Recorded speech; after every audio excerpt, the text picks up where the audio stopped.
Today we are going to see about concurrency control in database management systems.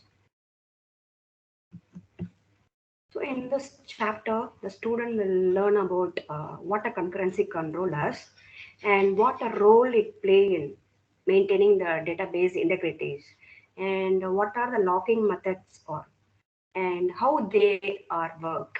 And next we'll see about gate questions. So these are the topics are covered today. Let's see one by one. So what is a concurrency control?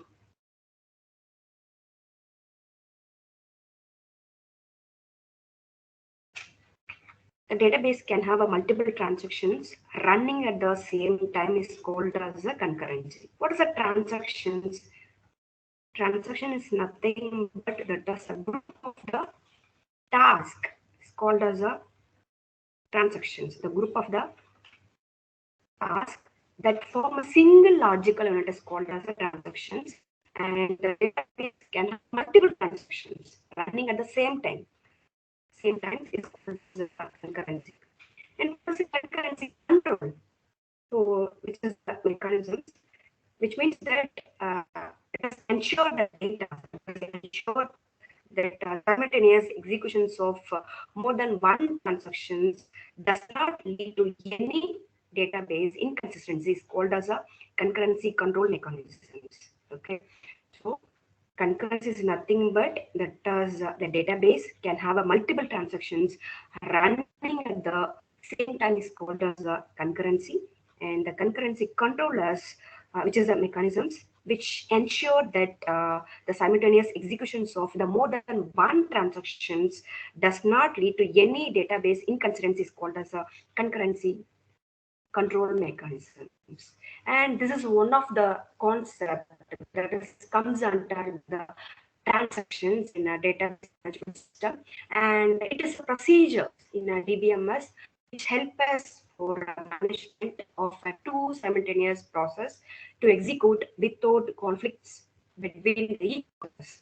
These conflicts occur in multiple user systems. Why concurrency control is needed in a DBMS? What is the use of this? Why we are using a concurrency control in DBMS?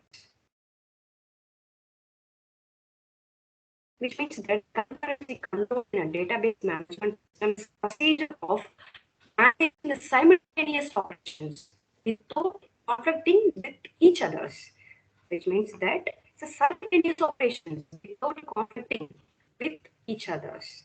And it ensures that the database transactions are performed concurrently and accurately to produce the correct result without data integrity of respective database. And here also using the locking types.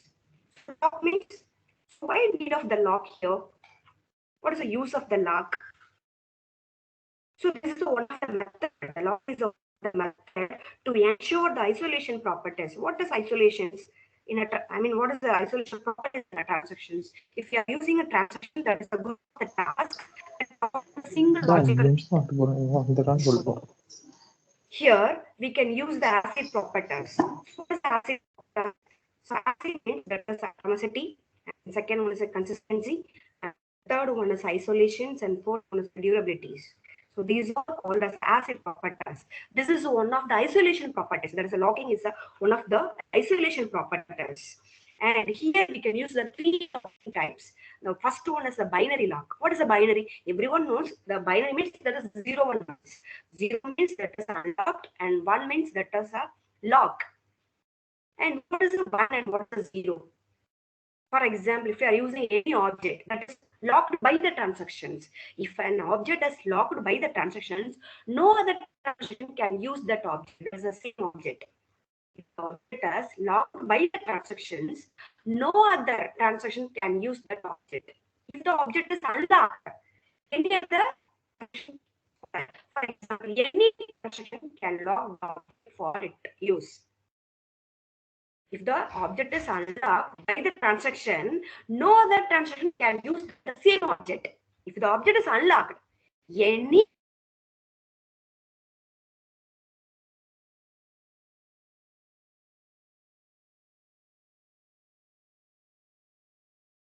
that the data item can be both read and write. If you are using a data, you can do the read and you can also do the write.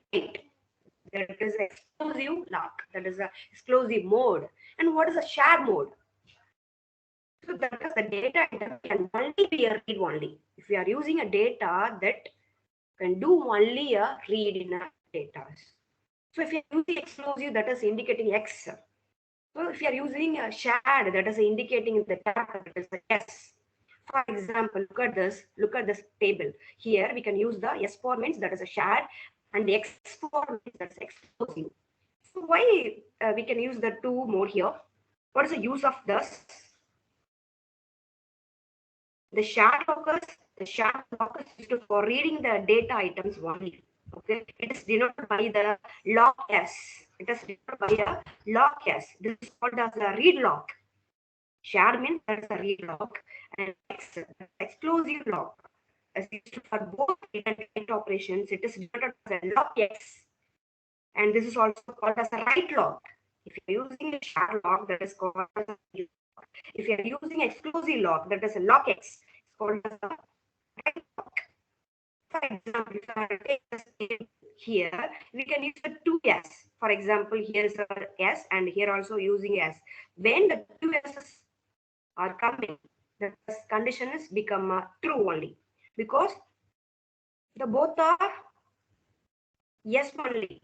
Okay. For example, if any transaction hold the exclusive on the item, the transaction may hold the any lock on the item. So this means, for example, if you are taking the any transactions, if a transaction T1 is holding a shared lock in the data item A, then the control manager can grant the shared lock to the transaction 2. In the two transactions, there's a T1 and then T2. If the transaction T1 is holding the shared lock in the data item A, for example, so we are going to take a two transactions, T1 and T2. In a T1, data item A, and then if the transaction T1 is holding a shared lock in a data item A, then the control manager can grant the shared lock to the transaction T2. Okay, as a couple of compatibilities is true, because if you're using a two tabs, okay, the condition becomes okay. If you are using a and here X, so we can say X means that is a exclusive. Okay, so the data is hold.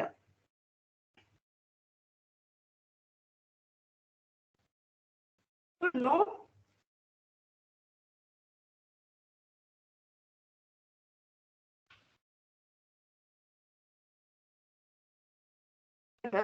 Here, when you are getting a test, become a true. Okay, so other become a false. Okay, that is condition.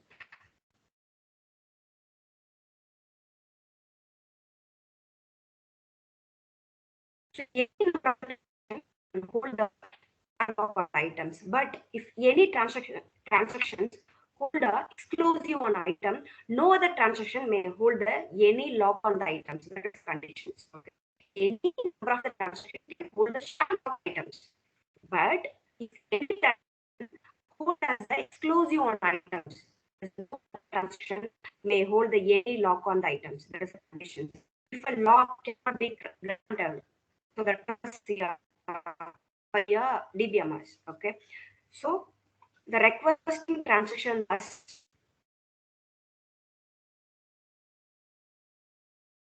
incomplete.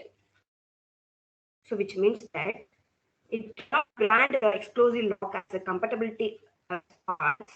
In simple words, if the transaction T1 is reading the data item A, then the same data item can be read by the another transaction T2, but cannot be written by the any other transactions.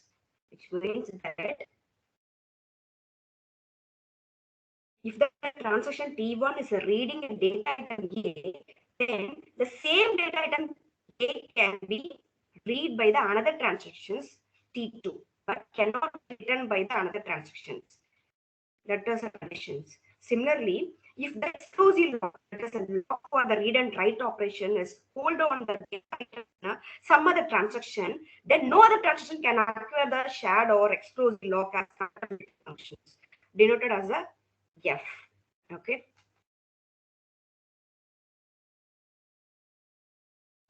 So next, let's see the example. Here, the lock S means that was indicating the shared lock. Okay, first we can read the item. Here, we assume that we are going to take a two transactions. The one is a T1 and then T2. Okay, here the T stands for true. The F stands for false. Okay, if the transaction T1 is holding the shared lock in a data item A, then the control manager can grant the shared lock to the transaction T2 as the compatibility is true. But it cannot grant the exclusive lock as the compatibility is the false, which means the transaction T1 is reading data item A, then the same data item A can be read by the another transaction T2, but cannot be written by the another transactions.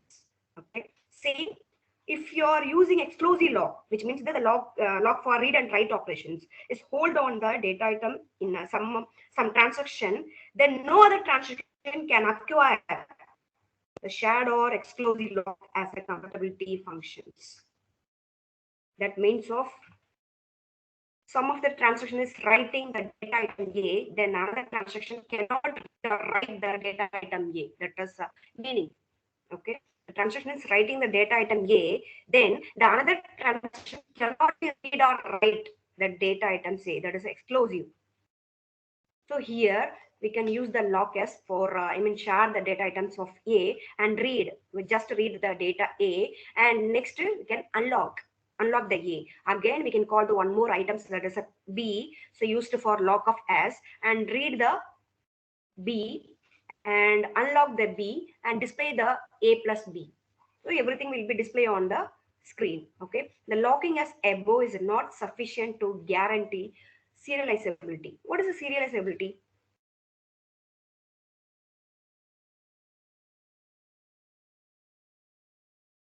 So when the multiple transactions run concurrently, then it may lead to the inconsistency of the data. That is called as the serializability. When the multiple transactions run concurrently, then it may lead to inconsistency of the data. That is the change in the resultant value of the data from different transactions. The serializability is a concept that helps to identify which the non-serial schedules and find the transactions equivalent to the serial schedules. So what is the serial schedules? So when you are using a serial schedule, so there is no concurrency is allowed in the serial schedules. If you are using, non-serializable, so the concurrency is allowed. That is a different. So locking protocol is a set of the rules followed by the transactions while requesting and releasing the lock. Requesting means that was applying, and the release means that was free the lock. Locking protocol restrict the set of the possible schedules. The locking may be dangerous. So the dangerous means there is a deadlock. Deadlock. So waiting infinity for the resource. Okay, that is called as a deadlock.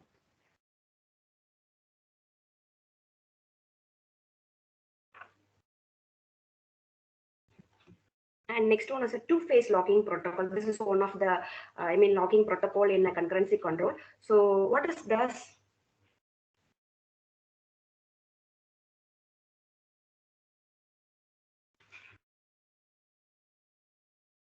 This is the protocols only. Okay, what is a protocol? Set of the rules that is governs the communication link is called as a protocols, and which is ensure the conflict serializable schedules. Okay, it has two phases. One is a growing phase and then shrinking phase. What is a growing and what is a shrinking phase? The growing phase, that is a locking phase. So when you're using growing means that is a locking phase. It is a phase in which transaction may obtain the lock but does not release the any lock. That is a growing. Growing means that it is a one of the phase in which the transaction may obtain the lock but does not release the any lock. It's obtained the lock only, does not release the lock. That is called the grooving phase. And what is the swinging phase? Swinging phase means that is one of the phase in which transactions they release the lock but does not obtain the any new lock. If you are using a grooving means that is obtain the lock but not releasing the any lock. If you are using a swinging phase, that is releasing the lock but does not obtaining the any new lock. Okay, look at this figure. So this is the grooving phase, and the right hand side is the stinging phase. And what is this? What is the locking point? What is the use of this?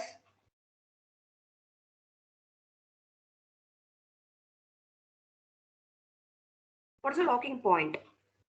This is the point where the transactions acquired. It is a final lock, which means that the last positions or first unlock position is called as a locking point. The last lock positions or first unlock position is called as a lock point. Okay, here in the left hand side, so there is a grooving phase, which means that obtain the lock but does not release the any lock. And the right hand side has a stinging phase, that is release the lock but does not obtain the any new lock. In the center point, that is called as a locking point, which means that the last lock positions or first unlock positions is called as a locking point.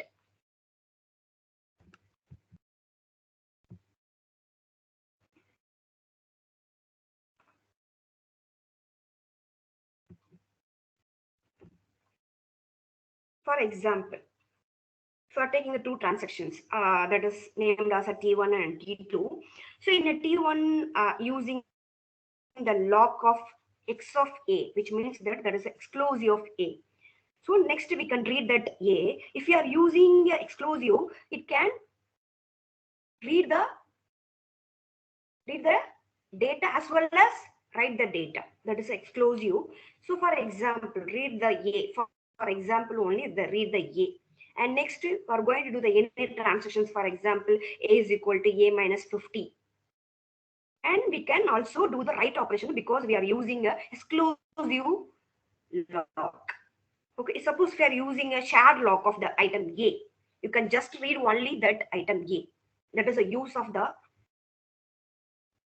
locking uses.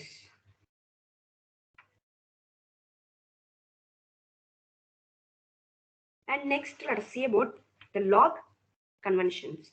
How will you do the lock conventions?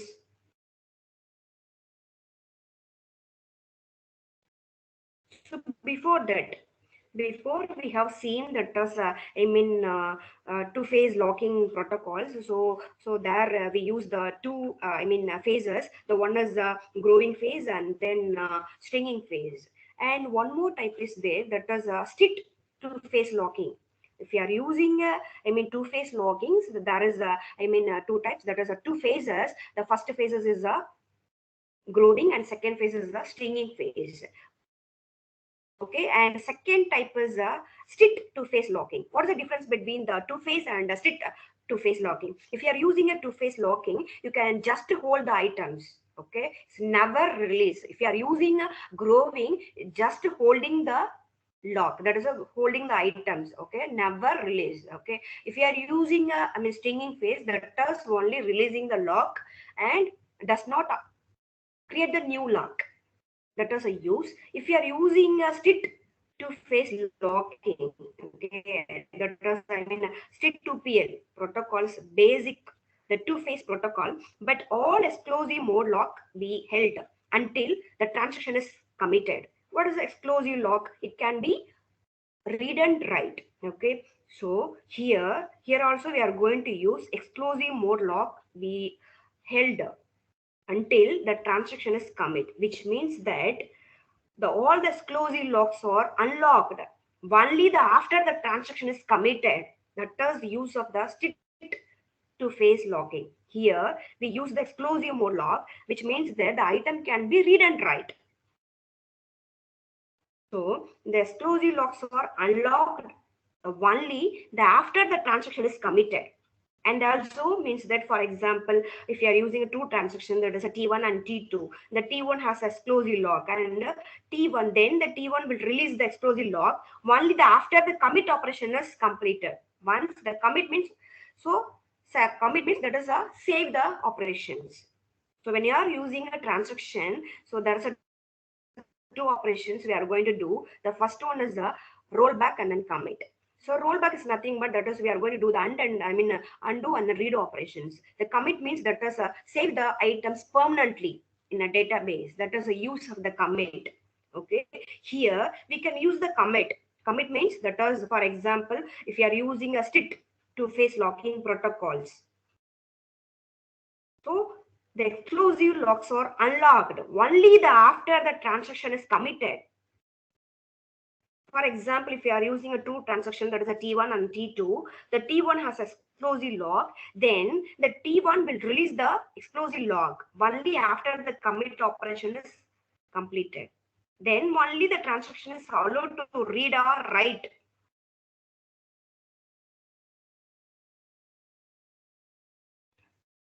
And next one is a lock convention. So here also we can use the two phases. That is a first phase and then second phase. Okay. The lock convention is a mechanisms in a two-phase locking mechanisms, which is allow the conventions of shared to exclusive or exclusive to shared.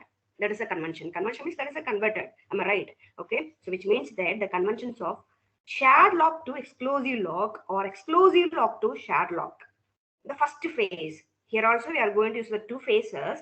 The first phases has a can contains the first phase can contains a lock S on the items. So the first phase can acquire the lock S on the items. And second point is the first phase can acquire the lock X on the items. Lock S means that is indicating what? That is a shared.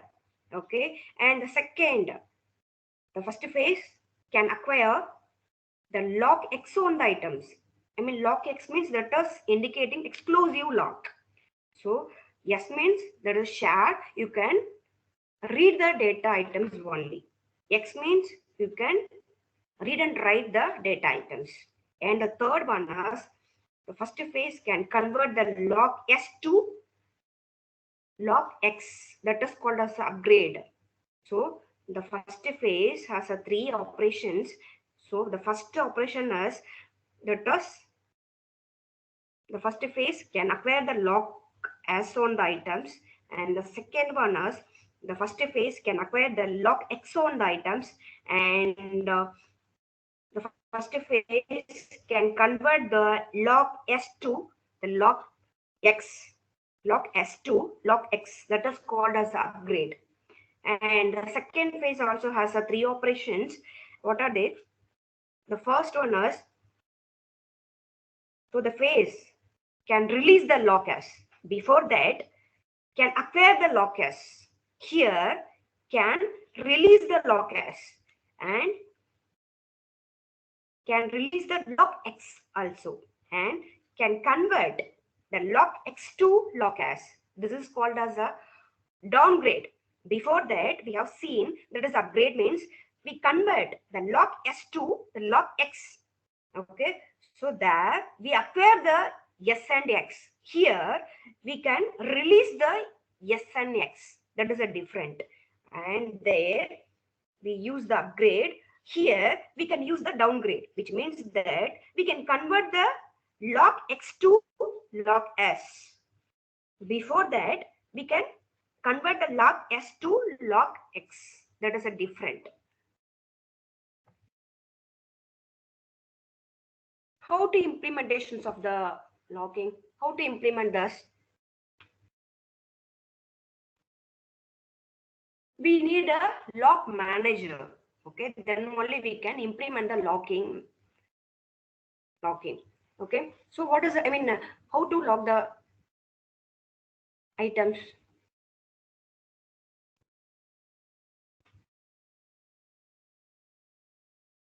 The lock manager can be implemented as a separate process to which the transactions send the lock and then unlock request.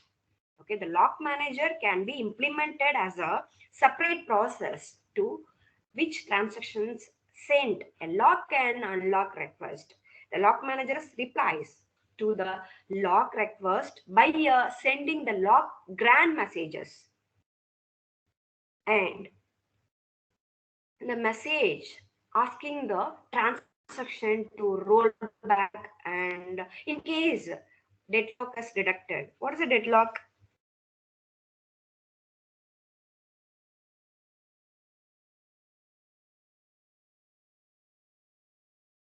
So waiting for the resource. So waiting infinitely. So for example, if we are using two process, so the one process is doing executing. For example, here we can take the two process. For example, anything we are going to take. The for example is a two transaction, that is a T1 and a T2. Okay, this is the transactions, and the T1 hold the data items A, and the T2 also waiting for the item A. When the T1 is completed, then only the T2 will be used that item A. So until the T2 is waiting, that is called as a deadlock. That is a waiting infinitely. Deadlock is a specific concurrency problem in which the two transactions depend on each other for something. We are taking a two transaction, that is a T1 and T2. T1 has a item A, that is doing process, but T2 also need a item A, but the item A is used in a T1, so that T2 also waiting that item, that is A. So the T2 also send the request to the T1, and T2 hold that item, that is A. So when the T1 is completed, then only the item A will be released to the T2. So that it's a waiting infinite time. So that is a deadlock. That is one of the disadvantage. So deadlock is one of the disadvantage.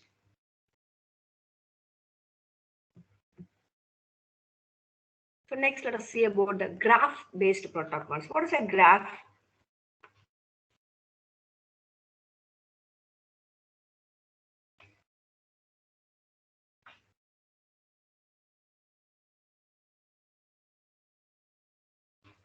If you are using a graph, the edge and vertices, am I right?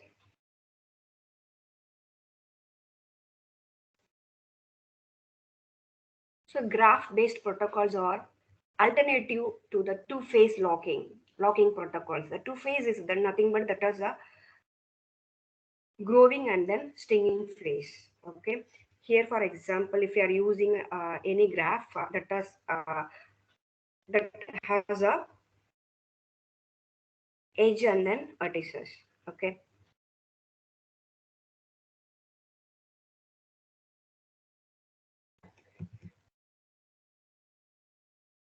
Here we can use the set D is equal to so D1, D2 up to the TH. This is a example only of the all the data items. If the TI tends to TJ, then any transactions accessing both DI and then DJ.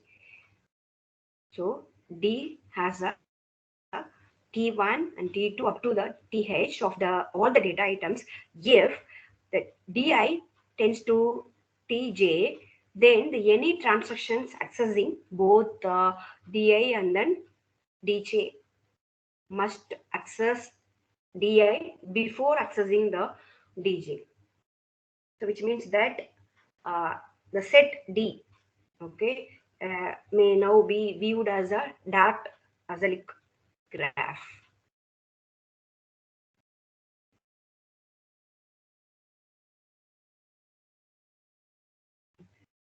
So next, let us see about the tree protocols. That also one of the protocols. Okay. So here we can use the only exclusive locks are considered, and the first lock by the TI may be on the any data items, and the data items may be unlocked at the any times, and the data items that has been locked and unlocked by TJ and cannot subsequently be relocked by the TI.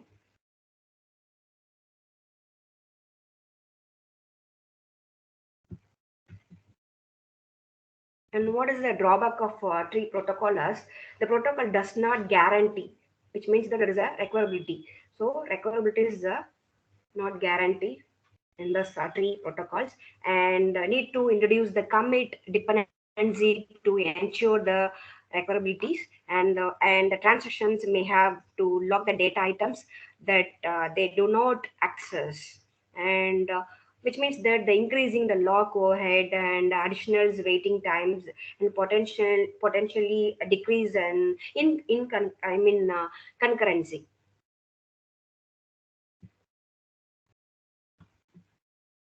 So already told that there is a deadlock means so waiting the resource. Okay.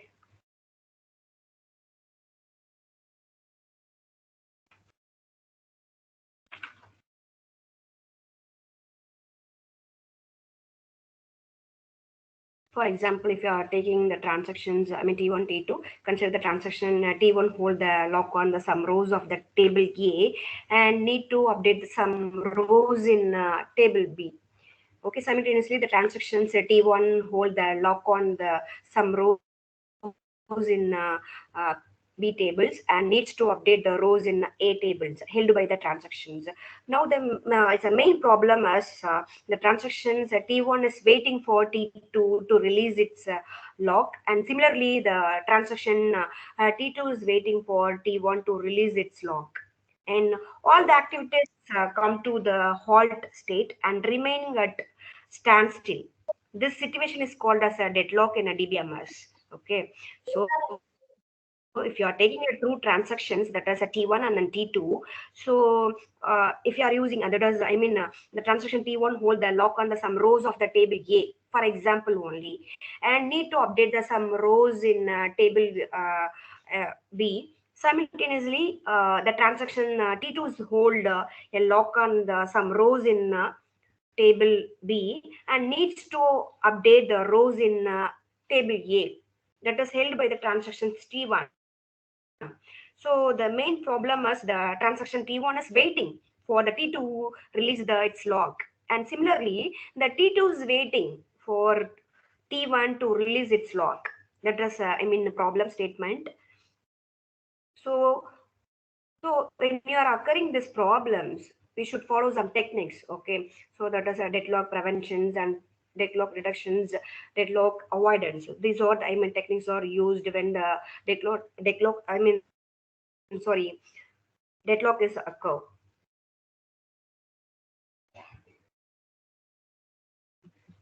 So what is a time stamping?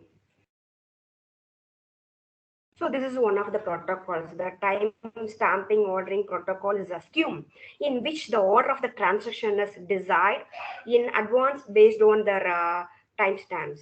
Okay, the timestamp is one of the protocols, that is a schemes. Okay, in which the order of the transaction is decided in advance based on their timestamps. Thus, the schedules are serialized according to their timestamps. Okay, the timestamping, that is ordering the protocols, ensure that any conflicting read and write operations are executed in a timestamp order. That is a timestamp is ordering the protocols, ensure that any conflicting read and write operations are executed in a timestamp order. A larger timestamp is indicate the more recent transactions, or it is also called as the younger transactions, while the lesser timestamp indicate the older transactions. The larger timestamp indicates more the recent transactions, or it is also called as a younger transactions, while the lesser timestamp indicate the older transactions. We assume that the collections of the data items that are accessed with the read and write operations by the transactions. Okay, we assume that the collections of the data items that are accessed with the read and write operations by the transactions. For each data items X, The database management system maintains the following values, for example. So what is RTS? RTS means that does stands for read timestamp. RTS means the timestamp means that is a TS, timestamp, and RTS, which means that is a stands for read timestamp. And here also we can use the WTS, which means that is stands for write timestamps. Okay, so the timestamp on which the object X was written, that is a WTS. WTS means that is a, for example, the object was written. So RTS means that is the items are read, that is called as RTS. Here, whenever using a, timestamp based protocol, that is one of the scheme, and in which the order of the transaction, the order, that is a timestamp means that is the order of the transaction is desired in advance based on the timestamps. Okay, here we can use the two data items. For example, we assume that the data item is X. Okay, we can use the operation that is a RTS of X, the timestamp on which object X was the last read. Suppose we are using a WTS, that is a write, stands for write timestamp. So the timestamp on which object the X was last written. So what is a timestamp ordering algorithm? Here we can use some algorithm. So we can use some rules, some of the rules to be followed when you are using a timestamping. Okay. For example, if you are using if TS of T, T means that is transactions. Okay. And the transaction T is issues. The read X operation. The read X means that is object only. Okay, if the TS of T less than the WTS of X, then the read X is rejected because the TS of T is less than the WTS. So the read of X is rejected. The T has to abort or be rejected. Okay, if the WTS of X less than or equal to the TS of T, if the WTS of X less than or equal to TS of T, then execute the read X of the T and update RTS of X. Okay, if the TS of T less than, for example,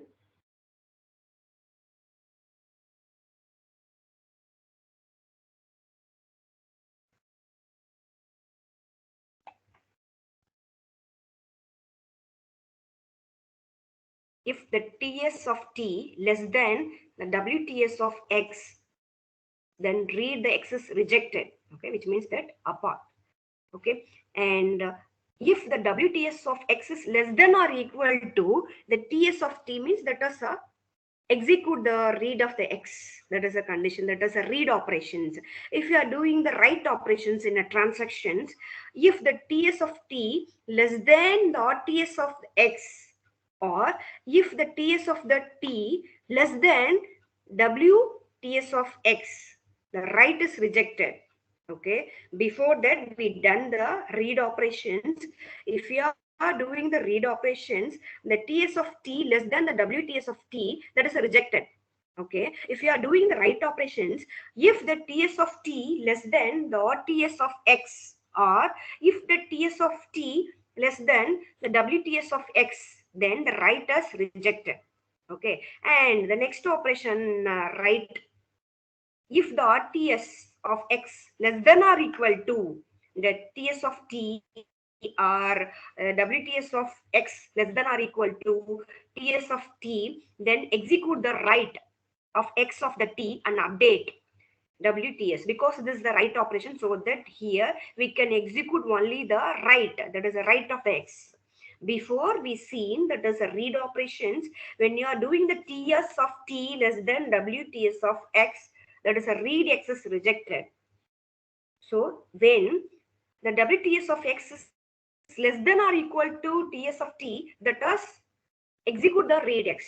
That is the conditions. Okay. So next let us see about gate questions. So the following question has been asked in a previous gate exam. The first one is, the first question is, consider the following two statement about the database transaction schedules. Okay. The first one is stick to face logging protocol generate the conflict serializable schedules that are also recoverable. And the second option is that is timestamp ordering concurrency control protocol with Tom's right rule can generate the view serializable schedules that are not conflict serializable. So which of the above statement is or true? Which one is a true? If you are using any transactions, that is a transactions in a database, so we can use the STIT to face logging protocol generate the conflict serializable schedules that are also requireable. And also using the timestamp ordering concurrency control protocol with Tom's right rules, that is one of the rules. So we already known that is WTS, TS of t less than WTS of x, and the read x is rejected, and if the WTS of x less than or equal to TS of t, so execute the read of the x. So both are true only because the both operations has been done in a transaction, so that the option is true. So hence the option is true. There is a both 1 and 2.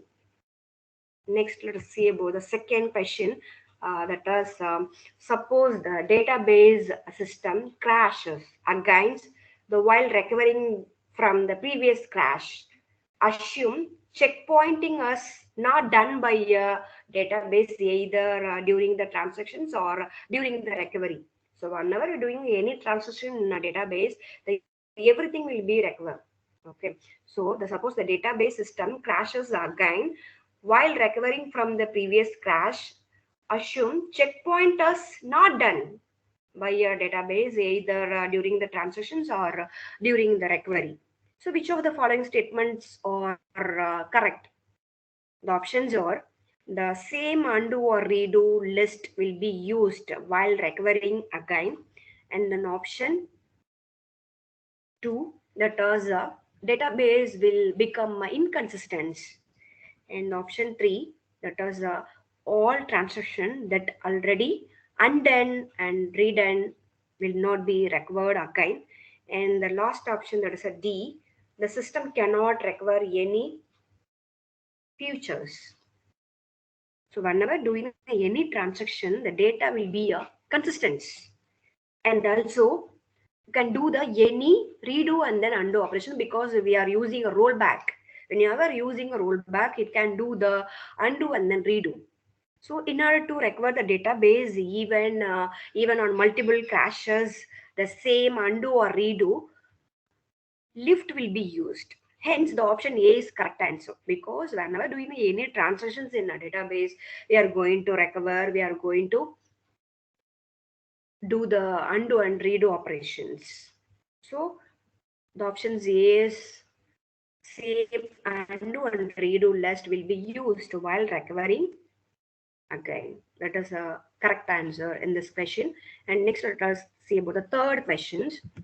The third question is, which of the following is not a part of the asset properties of database transactions? What is the asset properties? The A for atomicity, and then C for consistency, and then I for isolations, and D for durability. Here, the given deadlock freedom, that is not there in acid. D means that is a durability. So that the option is, the correct option is deadlock freedom, because they asking which one is not a part of the acid properties. The D is a durability, not a deadlock freedoms. Okay.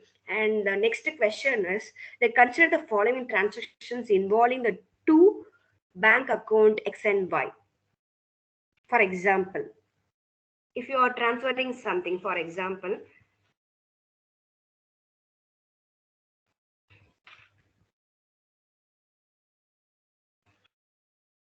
we want to withdraw the 100 100 from the account. Okay, then we will following the operations. For example, check the account balance. If the sufficient balance is present, request for a withdrawal and get the money and calculate the balance is equal to balance minus 100 and update the account with the new balance, like that. Okay, these are the, I mean, constraints we are going to do when you are withdraw the amount from the account. Am I right?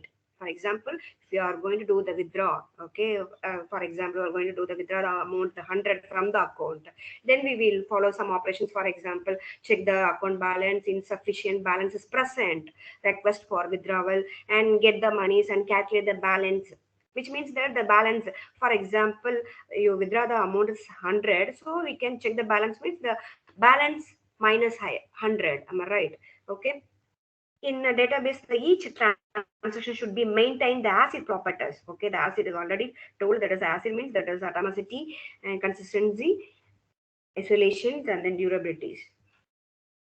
So here, first we can read the X.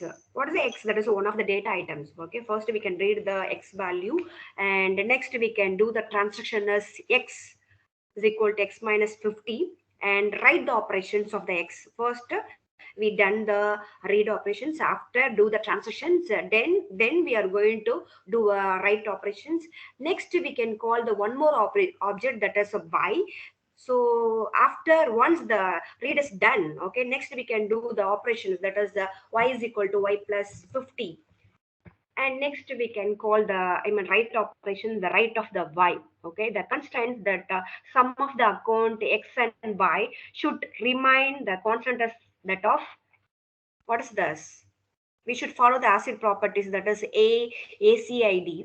So that transaction should be consistent, because first we can read, then write, again we can call the one more object that name as a Y.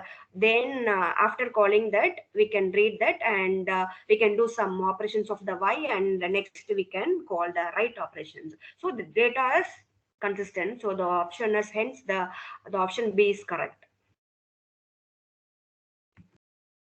And next one is, which of the following concurrency control protocol ensure the both the conflict serializability and the freedom from the deadlock? You already know so what's a deadlock. That is a waiting infinitely. So the waiting for the resource, because that resource is used in a previous transactions. We assume that we take a two transactions. That is a T1 and T2, and T1 uses the A items, and T2 also needed the item A. So here we can use the two-phase logging and then timestamp ordering. So the options are, I mean, one only and then two only, the both one and two, and neither one and or two. Here we can use the two-phase logging, because we are going to do the, I mean, growing phase and then stringing phase. Okay, so that the two, that is timestamp ordering. So we are going to do the ordering. That is, what is a timestamp? The timestamp ordering protocol is a scheme in which the order of the transaction is desired. So here also we can use the larger timestamp, that is indicating the more recent transactions, or it is also called as a younger transactions. And while the lesser timestamp indicate the older transactions, that is a larger means that is indicating the, more recent transactions, and the lesser means that is indicating the older transaction. So that the option, the option 2 is correct one, that is a timestamp ordering. If you are using a two phase, that is, there is two phases means that is stinging phase and then growing phase. Growing means that is obtained the lock and does not release the lock. Okay, obtained only happened. And if you are using, stinging phase, you can release the lock only, does not obtain the any new lock. So that hence the option 2. So next one is, which level of the lockings provide the highest degree of the concurrency in a relational database? Which the level of locking provides high degree of the concurrency in a relational database? The options are page, table, rows, and the page, tables, and row level locking allow the same degree of the concurrency. The correct option is C, because the row has a lower level of granularity of the lock in a database referred to how much of the data is locked at the one times among the page, and the table and rows, as in case of the row, the amount of the data which is locked very less, so it does the take a less amount of the memory.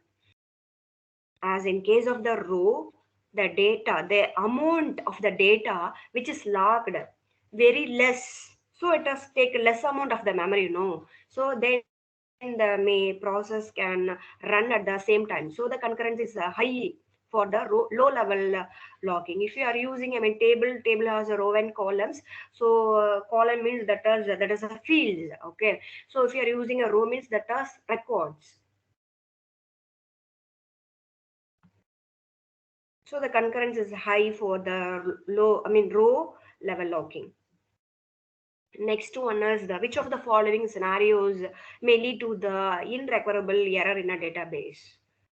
So the options are: the transactions write the data items after it is read by the uncommitted transactions, and option B, the transaction leads data items after it is read by the uncommitted transactions, and the option C, the transactions read data items after it is written by committed transactions, and option D, the transactions reads data items after it is written by the uncommitted transactions.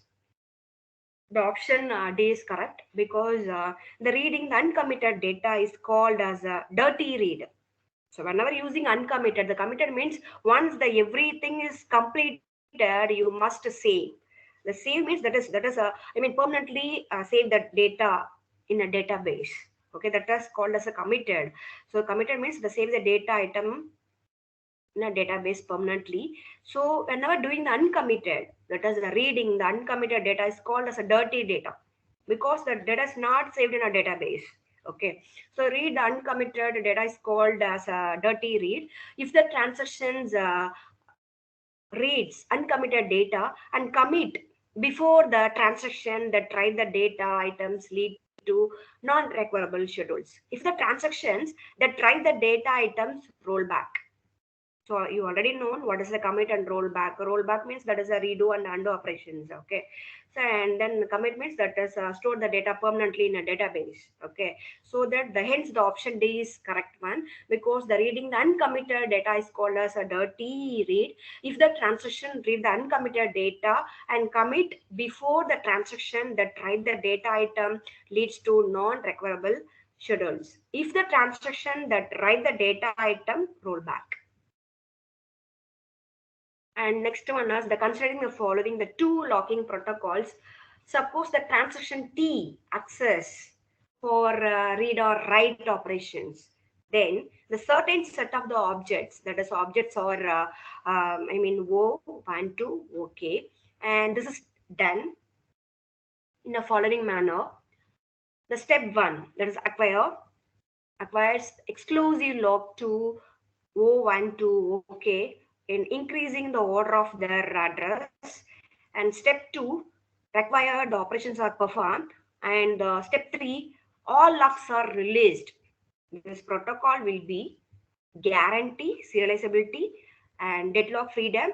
The option B, guarantee neither serializability or deadlock freedom. The option C, the guarantee serializability but not deadlock freedom. And the option D, guarantee deadlock freedom but not serializability. So the option A is correct, because the guarantee serializability and deadlock freedom. Because what is the serializability?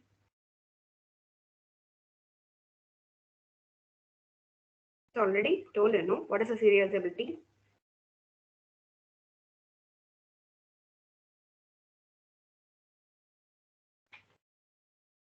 Serial means you can access the transactions one after another.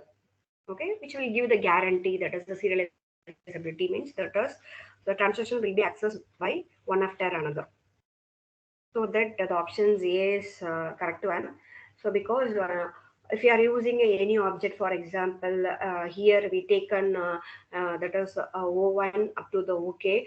This is done in the following manner. That is a step one. Acquire the exclusive lock to O1 to OK in increasing order of their address. Okay, and then we can do the step two also. That is required. The operations are performed. What are the operations are required? We should perform that operations in the cases, and once the everything is performed, okay, we can call the lock. Okay, so once the everything's done, after we can release the lock also. Okay, so that is all locks are released. So this protocol will be a guarantee, because so the entire operation is done, then only we can release the lock, so that the operations obviously it is guarantees reversibility, because the everything will be executed one after another. So that hence the option A is correct one.